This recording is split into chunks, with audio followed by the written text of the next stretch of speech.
Hey, I think we're on. Thank you, Karen. It's great to have you here. We're not going to we haven't been making long introductions because all the profiles are in the brochures.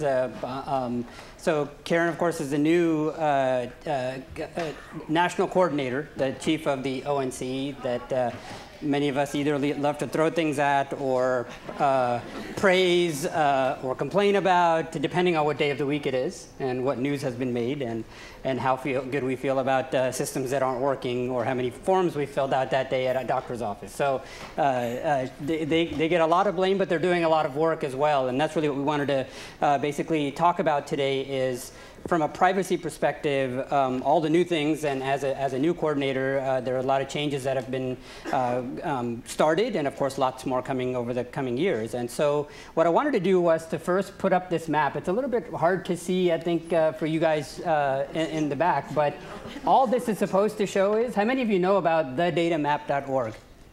Okay, so this is not new to most of us here. If you can't see it, just go on, if you're connected up, go to thedatamap.org. And what I wanted to do was to basically get this up on the stage. I work with a lot of, as a contractor, I work with a lot of federal government staff and folks and officials, and we kind of expect a lot from our federal government. We pay a lot of money, it's a big budget, et cetera. But this is what we're trying to talk about. This is what we're trying to solve. And so nobody should feel like this is something that's simple. But at the same time, as I said in my opening remarks this morning, it's not impossible either. So how do we get from dealing with this level of complexity and the need for all of the things that we've talked about all day, which is privacy, and now we have somebody sitting on the stage who can actually make some things happen, hopefully, at the government that will either tell us that this is hopefully just a few weeks away that we can solve all this, or it might be years away. But no, I'm not going to put her that much on the spot. But what I wanted to do was to just let you comment a little bit on, based on what you've now seen in the last few months that you've joined, knowing the complexity because of your own practice in the past. How big is this problem of privacy specifically? Security is a different matter. And what role do you think the government can and should be able to play in making things better? I was hoping you were going to ask me what my reaction was when I saw it, at which point I was going to say that I seized. But you didn't. And I say that a little tongue-in-cheek because it is really a nice illustration of the complexity, as you say, that we are dealing with in this world where information is increasingly captured about individuals and shared in a variety of ways with consent often, but sometimes as outside of the health space. I think we've all experienced as we're online shopping, things come up to advertise to us that we can't believe that actually that company knew we wanted to buy, but it was because we had looked. Mm-hmm. And so information is everywhere around us, and particularly though when it relates to our health information, this principle of it being private and us having to give consent about how it's shared gets increasingly complex. Mm-hmm. And we at ONC, but more significantly perhaps at HHS, have this as a high priority. The Secretary said it in her remarks yesterday, actually at Datapalooza, that it has been and will be ongoing, the top priority for our agency, our department, to see that we are thinking through the right framework for privacy of data, especially as it evolves and becomes increasingly complex and in motion, to benefit patients, but for other purposes as well. Yeah, that's great. And I think that key word of being in motion is what creates all of our problems, especially from Datapalooza this week. So last week we noticed a fairly sized reorg announced, and from 18 offices down to 10. Movement of especially some things that we've seen before is the consumer side moving into the other programs section. Can you talk a little bit about the reorg? So what about the priorities have changed that caused that reorg? And where does interoperability fit into this? Because that's something we care a lot about here. Mm-hmm. So I just, for those of you who don't know me, this is about my 5th month at ONC. I came from And I was supposed to say this at the outset, at least this is what I wanted to say. I'm a doctor, and unlike Deb, I'm not also an expert in privacy. Please bear with me as I make sure that I say this correctly as much as possible from the legal and policy framework. But I came to this job with a background in clinical medicine, in public health, in academics, teaching, and a snapshot of what the potential is for the social determinants and social services agencies to be able to inform the saving of lives in the event of somebody needing wraparound services, whether that was through hospice or anything else. And so I really was excited about the charge that the Secretary had given us to think about IT as not just IT, health IT, but really as a key driver in improving healthcare and health for everyone in our country. And that to do this, we have to continue the march forward around capturing data in standardized ways. So the electronic health record certified through a variety of processes has really advanced dramatically in the last 5 years. So we have reached a tipping point in the country where through stimulus funding and other efforts, there's been this adoption of electronic health records in the hospital and clinical environment that is now driving a lot of important discussion about how we put that data in motion to the benefit of patients, to connect care, to connect outside of that sphere, to see that the resources and support that a person needs is available to them when they need it, data and otherwise. This is a critical part of seeing the promise of HIT come to reality to improve care and health. The rapid growth and advancement of HIT through the ARA funding meant a rapid growth and advancement of ONC. There was a couple of $1 billion of stimulus funding that we had as grant programs, but other contracts and work. We grew a privacy and security shop. We grew a new certification program. We grew a lot of relationships with some 130,000 providers in the community. We have a consumer e-health portfolio and the Blue Button program. And what we have to really think about at this juncture is, of all that growth and all that important work, how do we get as focused as possible in our next chapter so that we are making a really efficient and effective use of the taxpayer's dollar? Doing that in a way that sets a clear roadmap forward for assuring that we are fulfilling the promise of health IT to improve healthcare and health for our country, everyone in the country, but doing that in a way that is as focused as possible on what are on the key priorities. And I want to just stop there for one second. Well, let me tell you what we did in the reorg, and then I want to get to the key priorities, if I could do that. Yeah. So the reorg is really actually a strategic alignment that moves some functions to existing offices. So, for example, the Office of Standards and Technology has always been in place, but we moved certification into that sphere because there's a lot of implementation work and technical work involved in that space. There's some renaming. The Office of the Chief Medical Officer was doing the work of quality and safety, and to the outside world wouldn't be clear that that was the portfolio, so changing that name reflects what's actually happening so people in the community know what door to go in if that's the kinds of questions that they have. And then was an opportunity to create some new leadership roles for people, but then also to put together work that was synergistic and more alike. Policy is a great example. As we grew quickly, there's some work in state and public health policy that was happening in some of our other portfolio, like the program shop, that is better aligned with our policy portfolio to make sure that we're taking advantage of all the talent in that space. Wanted to flatten the organization, meaning that provide fewer layers between the very senior leadership, the immediate office, and the leaders of those programs. It's a small enough office that it would enhance communication, and that it would, in an entrepreneurial style, allow for a more matrixed approach to work. We already are a pretty matrixed organization, but this is hopefully a way to enhance our communication. Nothing is perfect in a silo. I wanted to enhance that. I just wanted to say something about priorities since you mentioned it, and Bill Yasnoff is here, who I had a conversation with when I first started the job. Public health background, similarly, and reminded me of the power and importance of community health assessments and improvements in setting shared agendas. And though in ONC we have set interoperability to connect care and information on behalf of patients and consumers as a high priority, I just want to take a minute to make sure that it's clear to folks that we didn't do that in our box at Humphrey.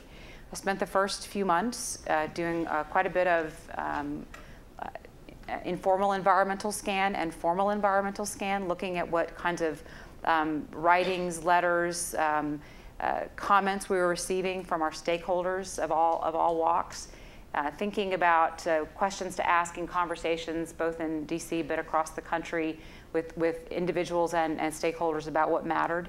And this is a priority that comes up very often, that we have been capturing data that's at rest and in silos, but to really make it powerful, we have to find safe and secure ways for it to move for the benefit of people.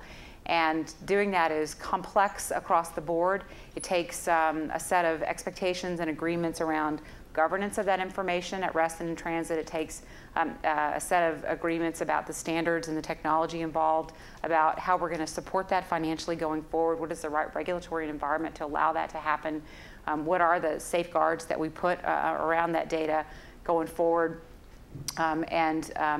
How will we make sure that the use cases make sense to the clinical world and otherwise, so that it's got a sustainable model going forward?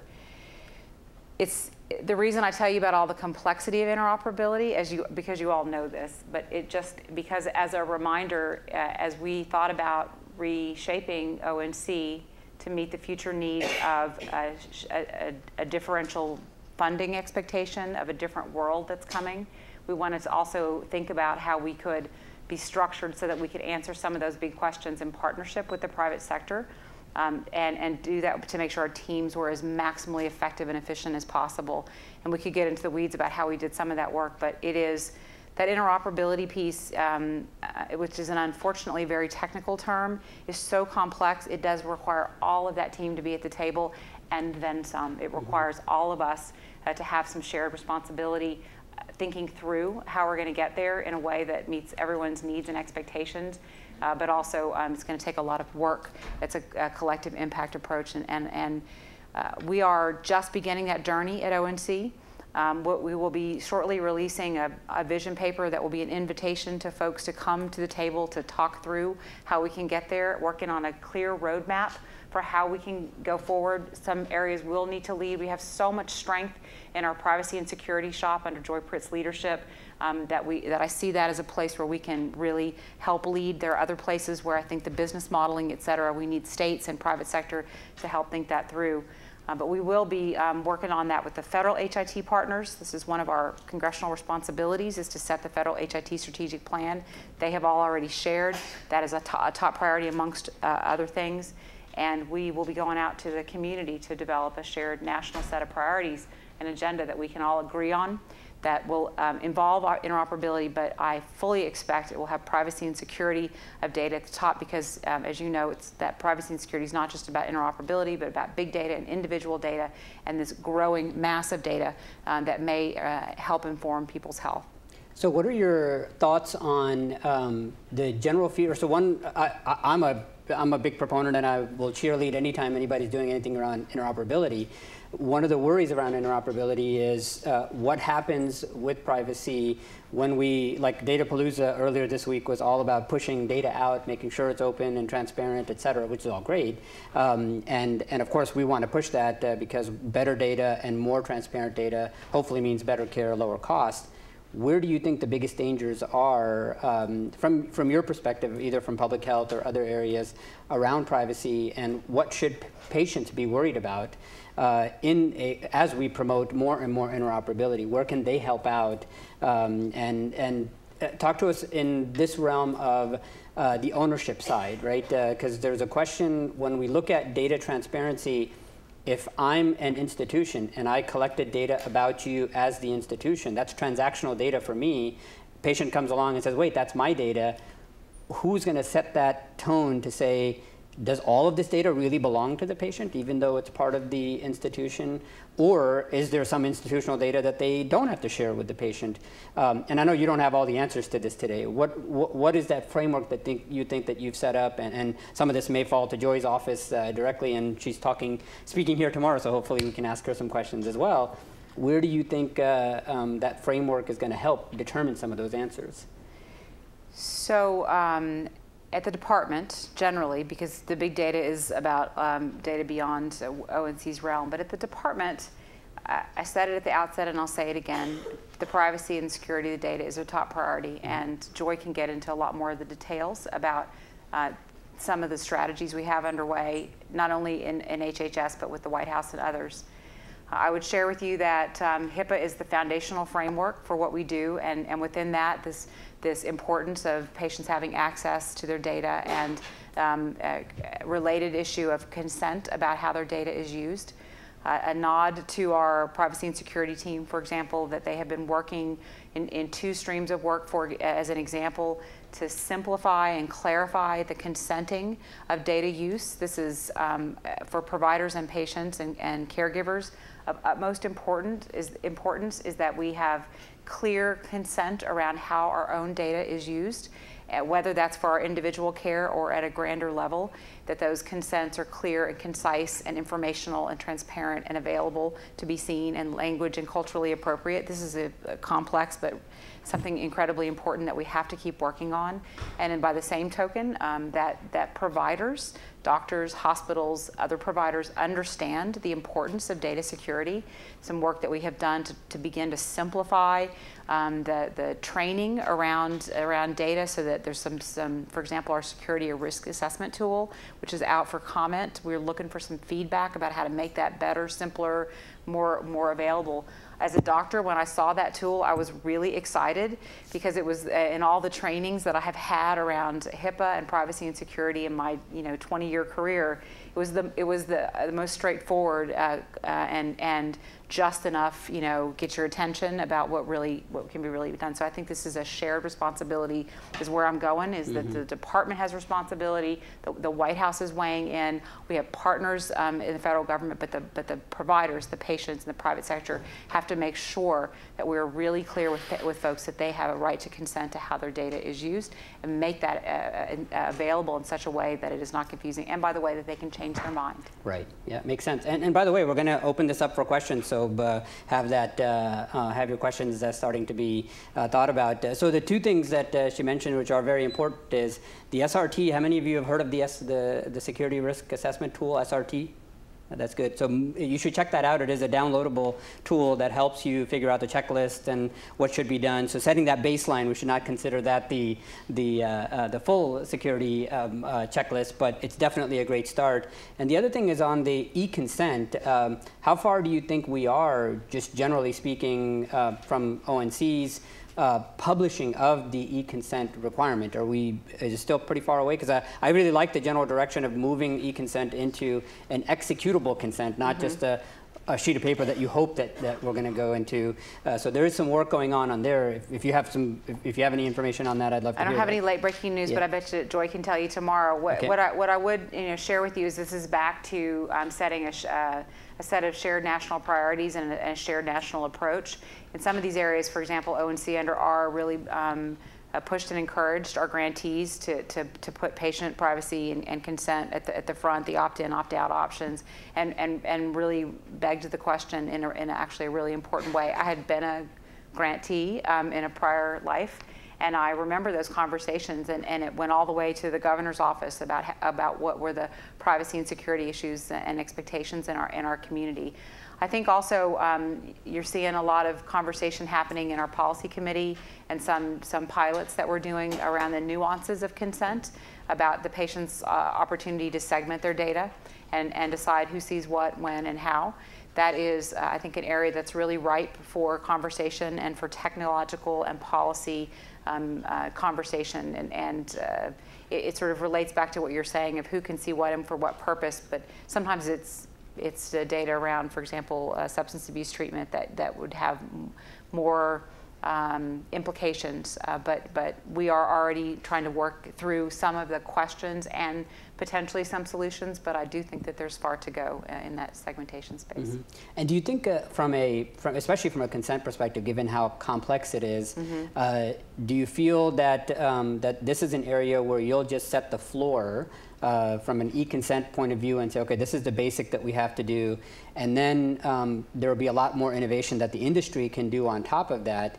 Or do you feel like is it too early to know? I mean, I would love to hear about how far you guys think you're going to go with consent, because it's an area that I think is ripe for innovation, and there's enough people that care about it that we can actually see new startups begin around just that one industry. Just like 5 years ago, you saw some explosion around health IT in general. Do you feel that, have you heard from constituents that consent is that big a deal where more innovation can come around it? Or are you looking at it just like sort of, it's just a necessary thing, we have to do e-consent if we're going to get any privacy in the future? You know, it doesn't come to me, but that's probably because Joy's fielding all those things before they come to me. The kinds of innovations that I'm really approached more about have to do with the rolling up for big data and the desire for innovators to have access to information that they can do machine computing around and try to answer big population level questions or look at value-based purchasing. As you saw at Datapalooza, though, also a lot of interest on using people's individual data to help them self-manage, or bigger or data to help make choices in their self-management. So maybe tomorrow she can talk to you more about the innovators in that space. Sure, and well, let's so in that area that you know pretty well, then, what do you think has ONC done well to enable the current innovators, and what would you do in the next couple of years to help improve that? Because as we know, without the innovators piling on more and more solutions, things aren't going to go as fast as we want. But then you also have to keep them in line with respect to data security, so data privacy in general. So what would you do? Are you guys going to do anything differently, or just more of what you've done in the past? I hope that you're seeing some signaling from ONC that we are moving in a direction to do things differently. Some of this is predicated on 10 years of reflection, 10 years of service to the country, 10 years of learning. Some of it's predicated on the changing marketplace where technology is evolving, and there are maybe new technologies such as FHIR, new pilots exposing APIs to allow for interfaces and new innovative apps and other user interfaces that are changing the way we're interacting with data.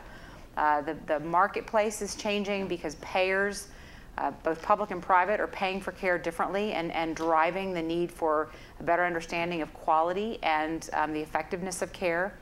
I have often said, and I'll say again today, wherever this wave has come from, I'm excited about it, but the market's also changing because consumers know that there is data available that, if used appropriately, can help them be better self-managers, help them better self-manage those in their family for whom they're caregivers, and also potentially help, for example, advance cure to disease. So network sites where people are sharing their own health information as part of bigger online communities to help really drive new novel advances. It's redundant, novel advances in disease. And I'm thinking about, for example, Parkinson's or ALS or cystic fibrosis. We're all familiar with some of these opportunities. So patients are and consumers are knocking at the door, wanting to be in. The innovators can help create those doors.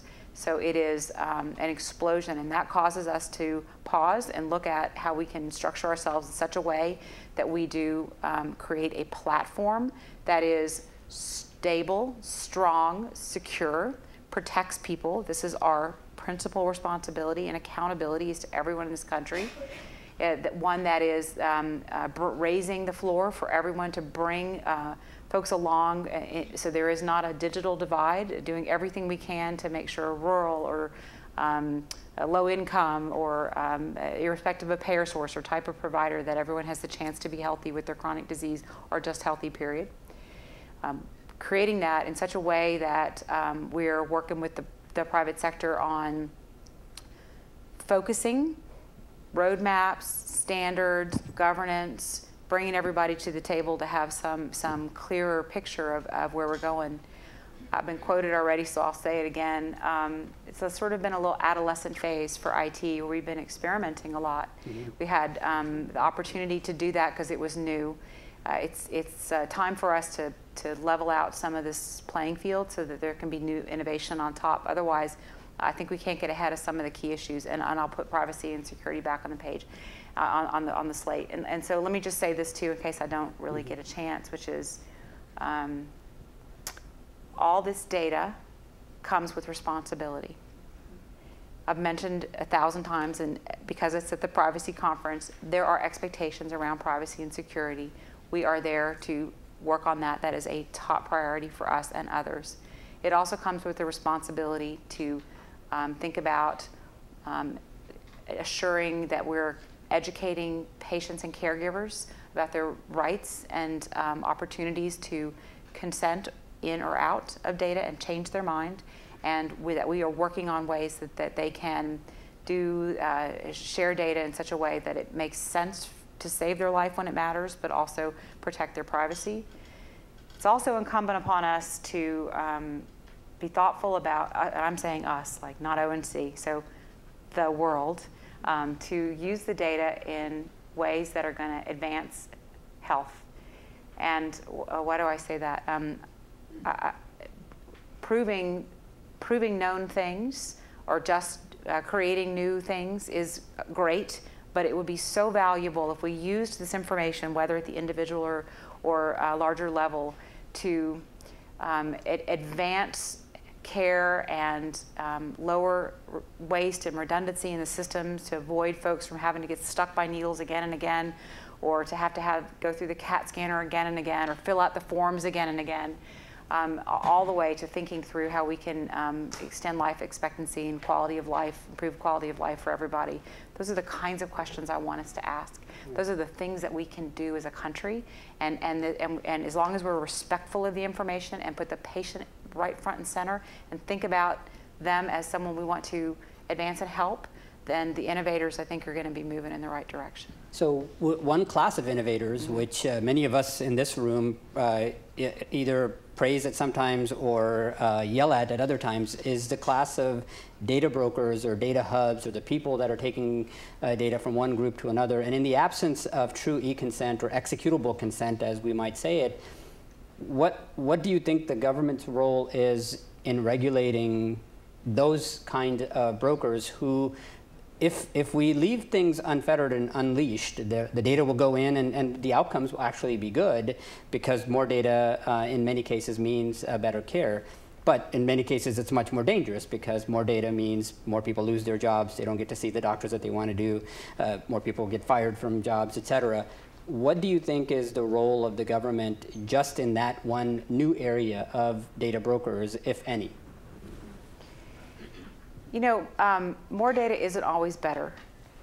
I spent a part of my career working on research of showing that a single question that asks patients in general, how would you rate your health, excellent, very good, good, fair, or poor, is as powerful a predictor of someone's subsequent need for hospitalization, medications, mortality, as really complex risk adjustment and prediction tools. Complex as the ones that we use in the Medicare program. A little event called Katrina changed my career trajectory, and I stopped doing the work, but others have done it. And I share that with you because that one question comes out of something, a longer tool most commonly known to folks is the short form 36. It used to be many more questions, where you'd ask somebody 36 questions and predict their outcomes, and then they sort of got it down to 12, and then to 8, and then to 6, and I was working on the 1. I'm a lumper, not a splitter, and in the survey world, that's a big deal, but it also is relevant to kind of what you're asking, and I think this whole issue about data and just grabbing it for purposes of because it's there.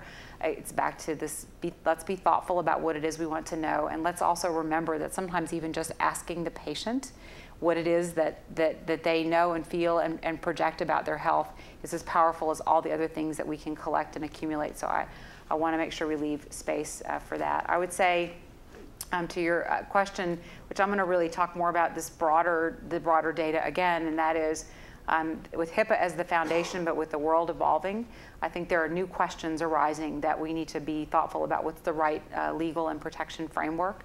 The White House, as you, I'm sure know, put out a white paper on privacy and security of data, big data in particular, and we had the chance to participate in some of those conversations.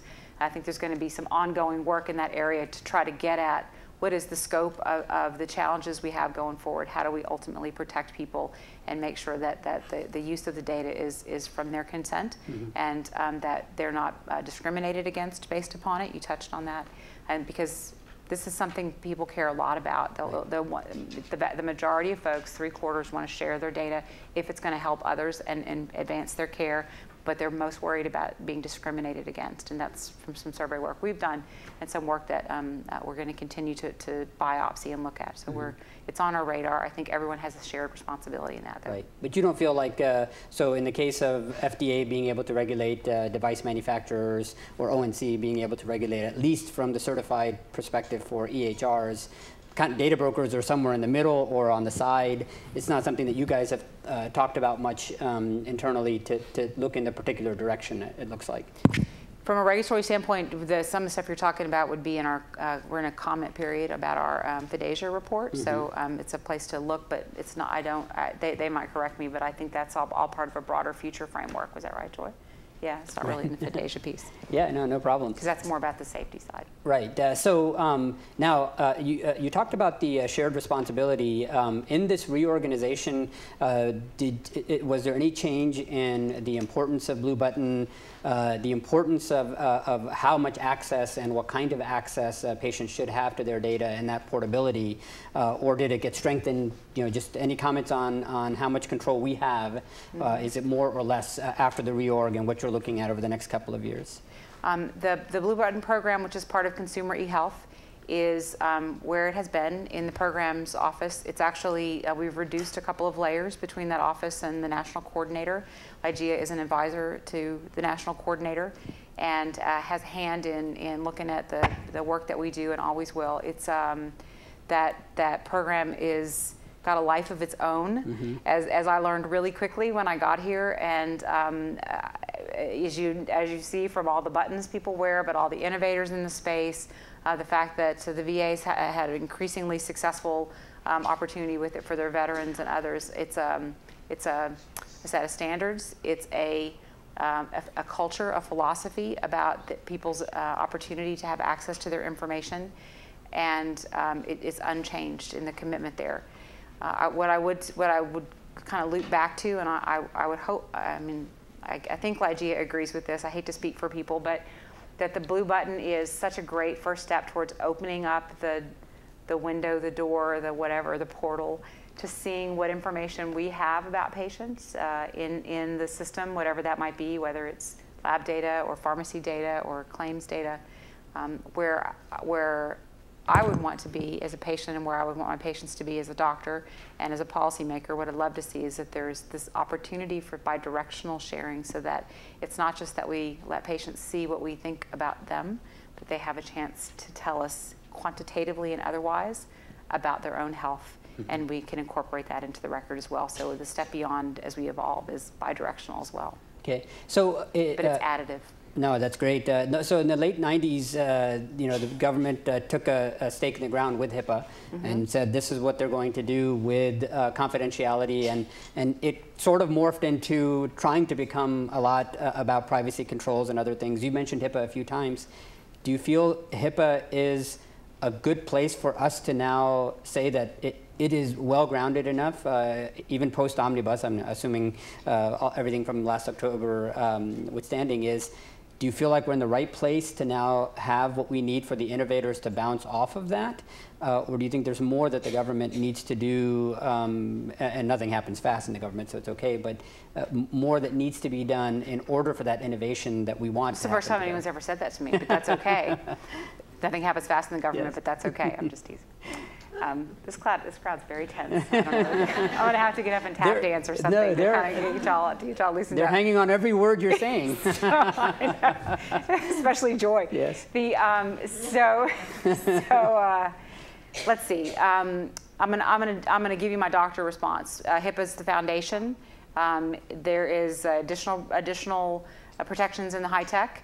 I think the privacy, the big data and privacy and security report that came out that John Podesta did indicated that we may need to look further, and obviously we would be in concert with that. So there are layers, but I do believe that it's time that we look beyond. I mean, not Karen, but this is sort of what the experts are saying within HHS and in the White House, that there's a foundation. It's been expanded upon, but as this field rapidly evolves, we need to think about what additional protections might need to be in place. Right, that's great. So questions, anybody have something coming up? Please do take your positions at the mic.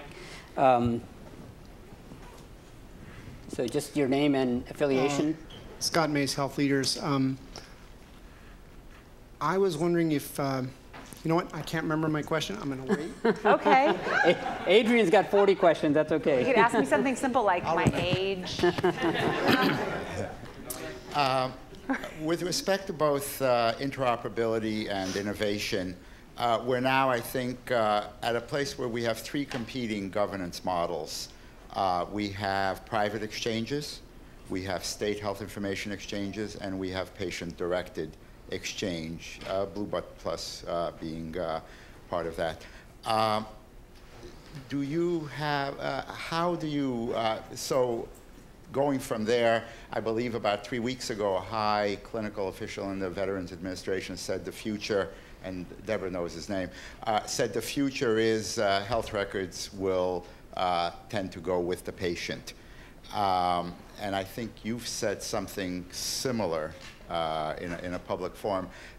Do you see interoperability and innovation shifting the balance from the very institutional focus that we've had towards either the physician or the patient-focused exchange? Generally, yes. The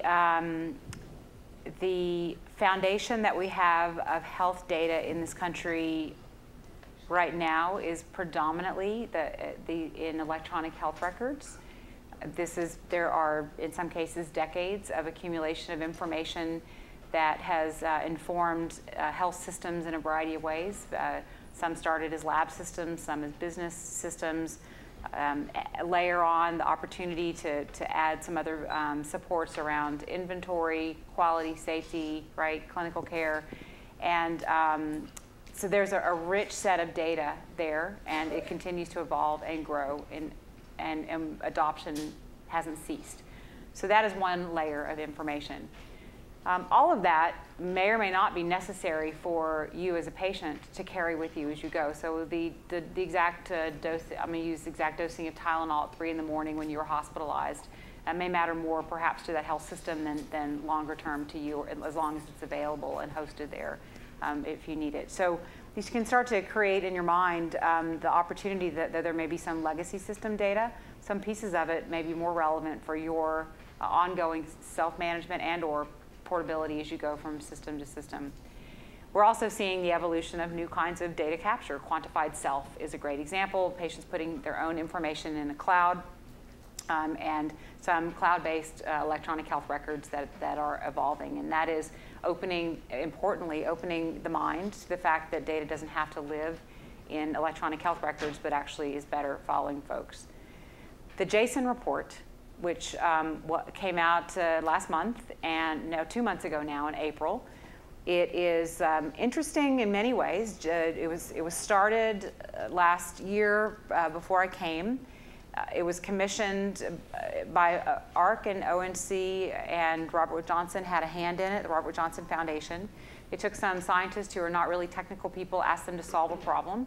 They came up with a framework, a conceptual model that goes a little deeper than a conceptual model, but to say something along the lines of how could you evolve from a system where you had electronic health records that were the principal holder of data about people's health, and move to something that had a platform on top or with more on and off ramps that will allow for the kind of innovation and future that you're getting to, which is a health data bank or a personal record that maybe is controlled by somebody in a different way, can create integrated longitudinal record. Not all that exists yet, but back to his question about who are we, our responsibility, I think, is to help shape that conversation as the national coordinator and to think about what does that platform look like that becomes much more patient-centric and less centric about an EHR, because the future is towards health is going to require that we have other ways of data to move. Thank you. I remember my question. Okay. Data segmentation for privacy. This might be a Joy Pritz question, but I'll ask you anyway. Do you feel that you have the charter to go forward with that based on previous policy decisions by the administration and others, or do you feel that there's now some talk that maybe you need more legislation to keep doing some of the things you're doing? And I just wondered, in relation to that topic, the privacy topic, do you feel like you have a mandate to go forward on that? Or is that a Joy question? Let me answer generally, and then she can answer. I would, so the ONC as created by executive order, but then created as an agency in 2009 in the HITECH Act and given a set of authorities that, for example, call for us to develop a federal HIT strategic plan, to have an Office of the Chief Privacy Officer that informs not only ONC but HHS, to establish governance for a national health information exchange, and those are available publicly. As we set the future agenda, we, in the federal government, in our federal HIT strategic planning process, and then in partnership with the private sector in the months that follow, we're going to have a much better sense of what is the right balance of regulation and coordination and responsibility, and so we look forward to the conversation. Do you want to? Yeah, because nobody will hear you online. So specifically with respect to data segmentation, the HITECH Act itself calls it out as an area where we are directed to explore. So I think it's pretty clear that we have the authority to work on that issue, and we have done a lot of work on that issue, as you know. It's also, I think, really indicative of how committed we are to this, to take a look at the Secretary's Strategic Initiative, which is available online. And what that is it's where the HHS sets out what its initiatives are, the things that it's going to work on in the upcoming years. And I think it's a 4 or 5 year period. For the first time ever, privacy and security is called out as a distinct initiative. And among those initiatives is work on facilitating the exchange of health information and developing or looking at technology that facilitates that. Thank you. Thanks, Joy. I'm Peter Robichaux with Category 3 Partners. My primary work is helping covered entities secure EMRs. And what I've seen in the wake of the HITECH Act is once you incentivize EMR implementation, you let the genie out of the bottle. People implement EMRs and everyone wants access to the data, whether or not it's been secured properly or not. I'm particularly interested in the National Healthcare Security Strategy, which HHS has put out. It's in a comment period.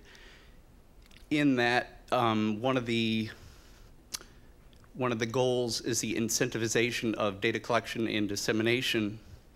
Obviously, privacy is part of that, but what do you do to avoid what happened with the HITECH Act, where you incentivize without giving people the tools to properly secure the data that you've incentivized?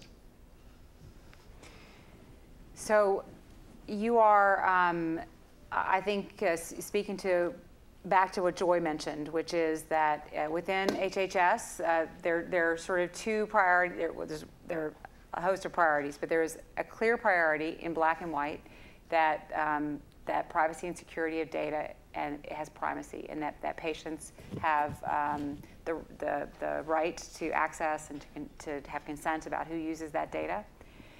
It is happening at the same time as this other movement you're describing, which is this desire for open data and where the HHS is publishing and all of the federal government information online and in ways that are appropriate. And there's a drive by innovators, as he was describing, to make good use of that data. It is, there is not going to be a conversation and a strategy around that without really thoughtful input from the team, not only in ONC, but OCR and others. because that's the secretary, and I'm certain that Sylvia Burwell will be similar, although she hasn't told me directly. But it is a priority that we are really being careful with the privacy and security issues. It is. I think no matter where you create data, there's going to be interest because it is now its own economy, and it is something that's very futuristic and sexy, and people see as a way to find solutions to all that ails us. But I said it before, and I'll just underscore it again, it comes with responsibility. And some of that is around privacy and security, but there are a series of other ones, and we'll certainly be paying attention to that as we go forward. Thank you. Last question? We'll go on one side here. Oh, this guy was here longer. Oh, you were here longer? If I'm really super quick, I might get both of them in. You kind of touched on the importance of mobile technology moving forwards and how it's changing. More explicitly, do you think mobile technology might be involved in meaningful use going forwards? Because it's been pretty absent, would you say, and very EHR computer-based? It prompts me to want to ask you what you mean by mobile technology, because it's a ill-defined, fuzzy term. So just incorporating like those apps you were talking about, like that track personal health records or quantified self. I mean, generally that kind, or also, I mean, yeah, it is very broad, but. I think that field is at the leading edge, and we are, as part of our internal processes for our strategic planning, but then as part of this national conversation, I think you're seeing this conversation show up in other places in the country, also in accrediting bodies. What is the definition of mHealth, and not just from mobile apps, but from wearables and ingestibles and whatever else bowls. This is, it's a fast-moving area, so we first have to get some definition around it. I think we have to recognize that a lot of this right now is patient-generated data, that they then have a lot of choice about who they share it with and where it goes. By and large, like my Nike Fuel Band, it goes to my phone, but I don't necessarily have to share everything with everyone else. But that's going to evolve pretty quickly. So we're absolutely looking at it. In fact, in a structured way, it's going to be a part of our conversations with our FACA. It'll be part of our federal HIT strategic plan. Whether and how it's a part of Meaningful Use 3, I can't say right now. Okay, thanks. Thanks.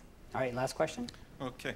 I think it'll be an easy question, but first, my name is Brian Baum. I'm at VitaTracker, founder of VitaTracker.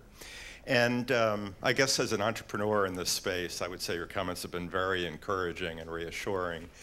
Coming to the conference here today, one concern I had was, since I think we're finally getting to a point in the industry where we really are moving to consumer-centric healthcare, and the privacy issue has the potential to derail some of that. But I think what I'm hearing here today is there's a very high degree of interest in sharing data with the appropriate protections and with consumer consent.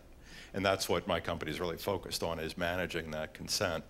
What we've been looking at is how do we coordinate across multiple different sectors, because the implications are different from the pharmaceutical industry to the provider, payers, and all. And our view has been, if we come up with a working solution, then that's more easily adopted. Do you have any suggestions for who or where we may collaborate with your office to advance some of the things that we're doing? Yeah, we don't encourage collaboration. That's going to be someone's going to tweet soundbite. that. DeSalvo said we don't encourage collaboration. Go ahead. Yes, we have a few ways, and as a vendor probably varies a bit, but for example, we have work groups in our FACAs. One we just formed, we restructured our FACAs and the work groups and created a space in there to talk about mobile health. We still have privacy security space for conversation. I think today is the day to put in your information if you want to participate in the work group. But if you go online and do it, you just need to kind of fill out some basic information, throw your CV and your bio up there, and tell us if you think it's your top 5 or something areas of work. It's on our website. It'll just take a little bit of time. It'd be great to do, and we'll see how many people were able to get in by the deadline, and we'll make a decision about whether we want to fold in more. And I was being a little facetious about the collaboration, but we're not going to do this in isolation. We can't. We shouldn't. We work for the country. And so we should be doing this in partnership with others, and we should be having as many voices, as many varied voices, and a very strong consumer voice involved in all the decisions that we make. When is the deadline to sign up? I think it was today. 5 p.m. or midnight? I don't think it's like grants.gov where the thing disintegrates, but I couldn't tell you for sure. I'm sorry. But if you,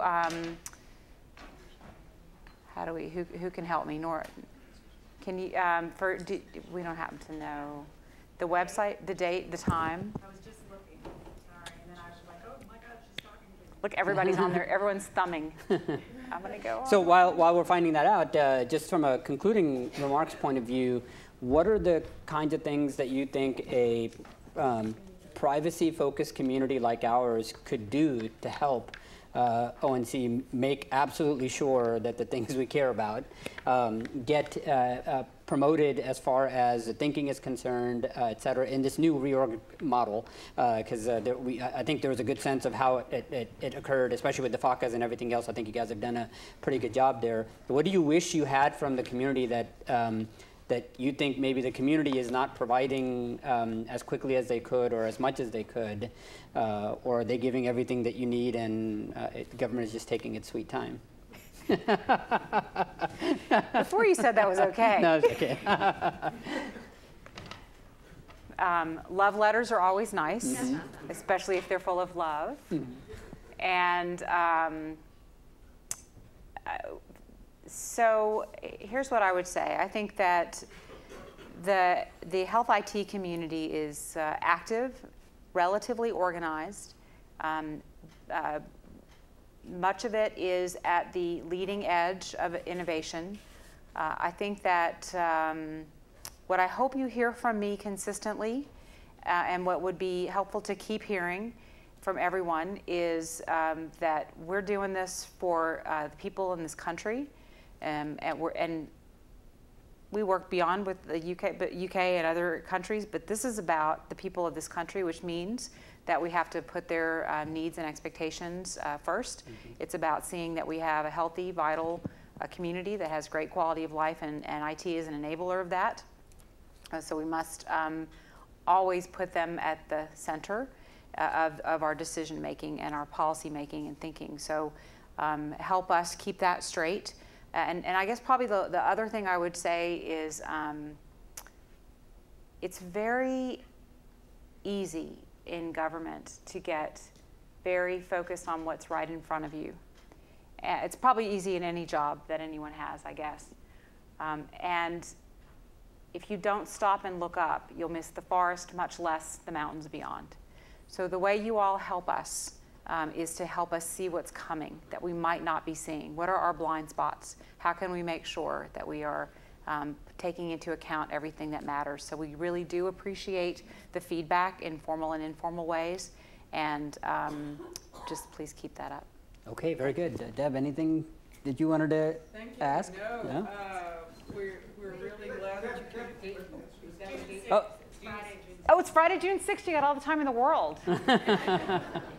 No, really, it's really easy to do, actually, because I was worried about it, and I went on and checked it out today. Right. It's not that hard. Right. Have you tried downloading your health record for the blue button yet? Actually, I did. From how many providers? So I don't have anyone who has Medicare and didn't have any other access to it at the time, so I haven't completed it yet. Grandmother, started with grandmother. What's that? I get 3 or 4 different formats of my blue button record. And when I moved to California, my new doctors are going to know how to integrate these 4 different records. You're back to this thing about how this field is just starting to evolve. It's a fabulous first start for people who can follow through, get the technology, the thousands and thousands of people who it's worked for, et cetera. Are we finished? No. We have so much more work we're all going to do together to make it more seamless, more convenient, more meaningful. And so I agree with you. We have more work to do, but that is such a powerful tool for patients, for empowerment, that we just got to keep driving forward. All right, very good. Let's give her a round of applause. Thank you very much. Appreciate it. So we're just going to take this off.